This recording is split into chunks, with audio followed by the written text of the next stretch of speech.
Welcome everyone to Parkitect. It's been a long while that I said these kind of words, but it's true. We are back with the brand new DLC, Dinos and Dynasties. I just wanted to test this again, and funnily enough, we are here in a park that I have been building in the past, just on my own, just for funsies.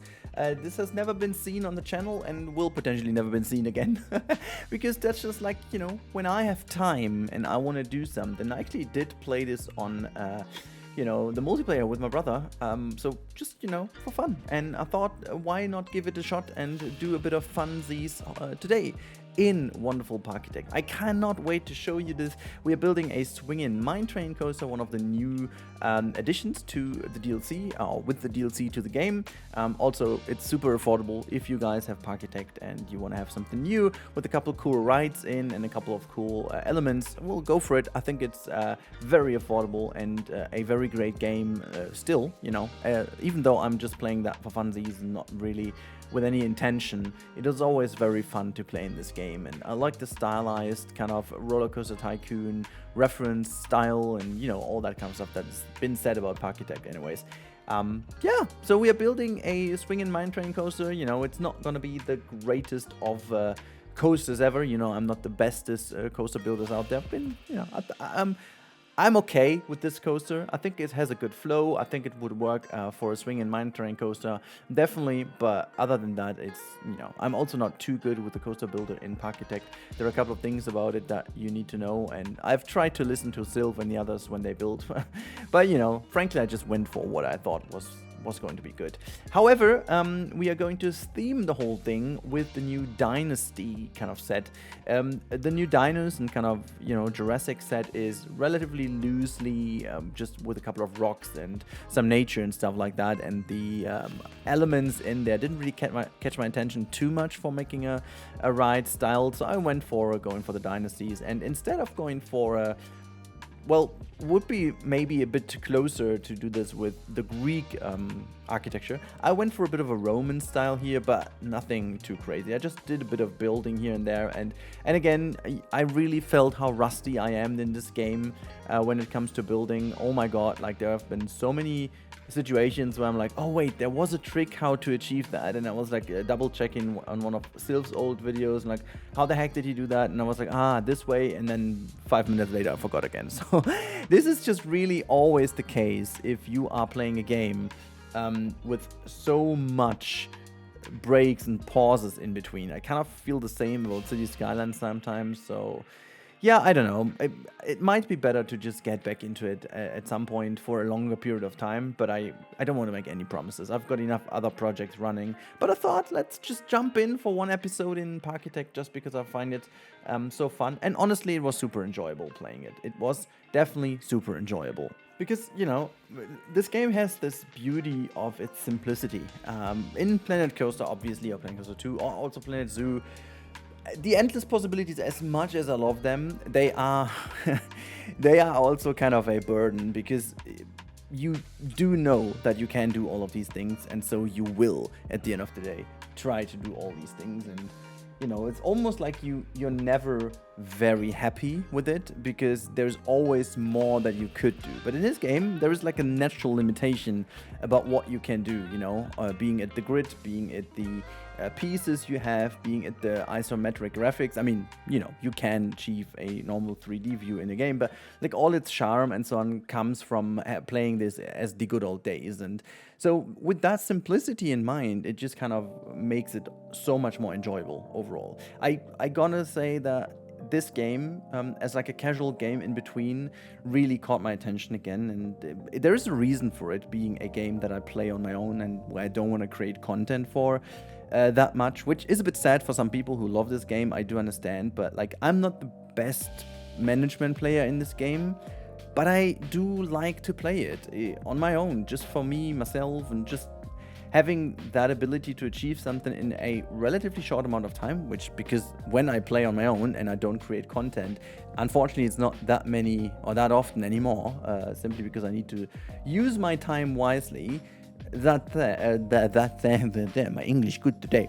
That said, I still want to try to do it every now and then, just to keep the sanity, I guess, and also make sure that I'm not forced to do content just for the sake of content. And I was so happy when they reached out to me with the new DLC and I had some time to prepare it. Honestly, I wanted to upload that already a couple days ago, like on the launch day. But I decided against this just because I wasn't happy with the build yet, and you know, it took a time for me to get in. I first of all built a couple other things, to be honest, because before I started with the swing and MINETRAIN, it was a bit of a trial and error what I wanted to do at the end of the day. I was thinking about a kind of Jurassic style stuff with the flying coaster thing. But I felt like, you know, no, let's do something more obvious, which is totally untypical for me. But it's so non-Rudi. But at some point, like, you gotta do what you gotta do. I felt like this is way better. And as you can tell in this video as well, and I left most of it in just to show you how often I rearranged a couple of things. I was really trying to find the right style for what I wanted to do, and I was doing a couple of things here and there and not feeling it. And it's so fun. Whenever you play other builder games, you will at some point always come to the same point. If you don't have a redo undo function, you're going crazy. Like, this is the single most beautiful function that the Planet games have established, and I'm happy that games like Prehistoric Kingdom just completely copied that. And in games, there is a lot of stuff you can copy without being people being mad at being a copycat. Nope, it's just like, you need this. It's a power feature that I never want to miss in any builder game anymore. And in this game, as we don't really have that, I'm not even sure if there's a mod for it right now. So I didn't even look into what kind of mods we have. I have loads of mods installed from the back in the day when I was playing myself, but I didn't really check if there's any performance or like quality of life mods that I could have used for redo undo. I don't know, but the base game seems not to have it. I would love to see that being added in the future. That would be absolutely insane. But other than that, you know, the game philosophy is also a different one, so maybe it's not as much needed as, you know, I would think it is. But for me personally, in the flow of building, it definitely started to be a bit of an annoying thing. I just completely out of my muscle memory kept clicking the hotkeys and nothing really happened, and sometimes I toggled things I didn't want to toggle just like because I was thinking about this. So yeah, it's fun. But again, Parkitect, if you don't have Parkitect, by the way, I highly recommend getting that game. It's, again, not only DLC, but the game with all the bundles is super affordable. It's such a cute little game, and frankly, these scenarios, the whole campaign is really damn good. It's really, really great. I am a huge fan of it. I still haven't gotten to all of them, but it's so enjoyable. They are really good, and it's maybe the biggest contrast to the Planet games. This game has its strengths, definitely when it comes to the scenarios and to the career.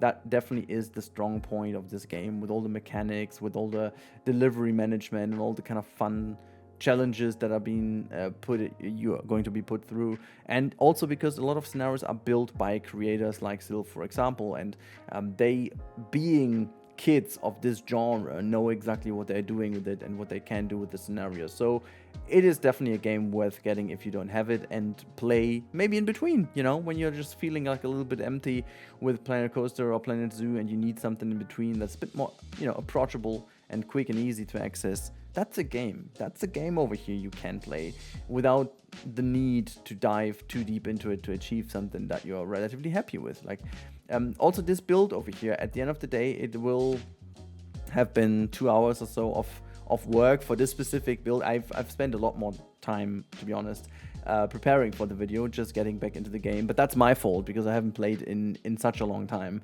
I don't blame the game. It's really my fault that I was really rusty and needed to try to understand what's going on, what's possible, what's not, and you know, I just went for it. I guess it really turned out very nice. Nonetheless, I am relatively happy with the build. It's straightforward. It's nothing too crazy. It's definitely a build that could have been more detailed. It's definitely a build that is definitely not up to standard that you can achieve. It's a bit more casual. It's a bit more what you guys could also click together relatively quickly, and I thought that would be a very nice idea. So yeah, that is definitely a reason why I wanted to give you today's video. It's definitely something worth mentioning. The game is a game to keep sanity. It's kind of weird, but I don't know, it just this like kind of little point and click and just click things together, and it just kind of reminds me of the good old times. And honestly, the DLC is just very good. It's very nice. You've got all these kind of new Dynasty building sets, but also some of the cool Jurassic building sets. None of them are like super crazy.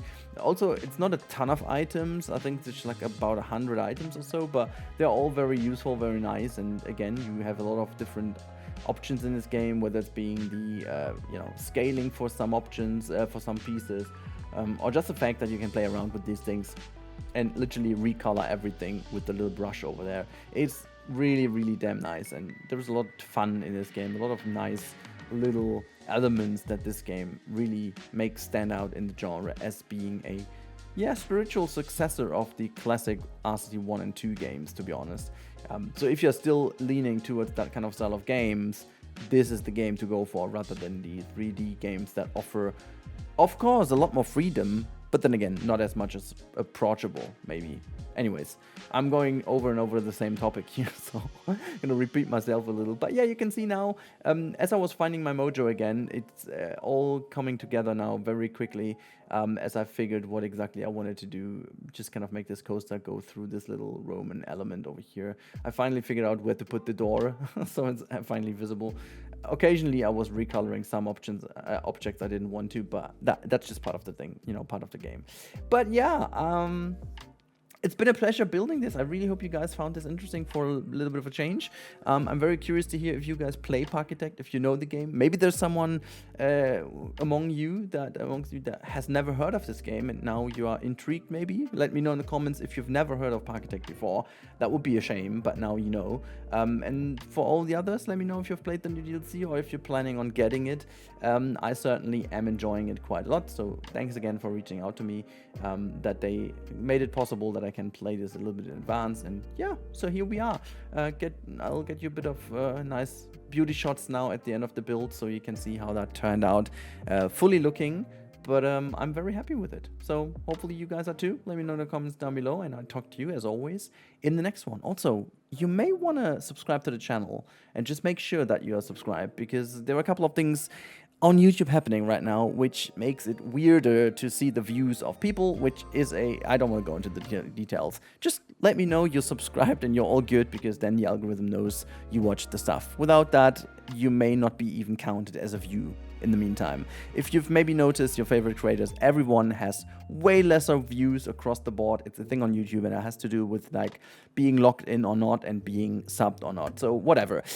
Just like if you want to help your creators, just do that. Not only meet all the others, subscribe and be logged into YouTube. That's going to help tremendously to count the views and just give people a bit of reward for what the work they're doing. Anyways, hope you guys enjoyed that one, and I talk to you in the next one. There's going to be a bit of stuff on the weekend. Next episode of Four Lake Forest is airing soon, and I can't wait to show you more. So until then, have a nice time and bye.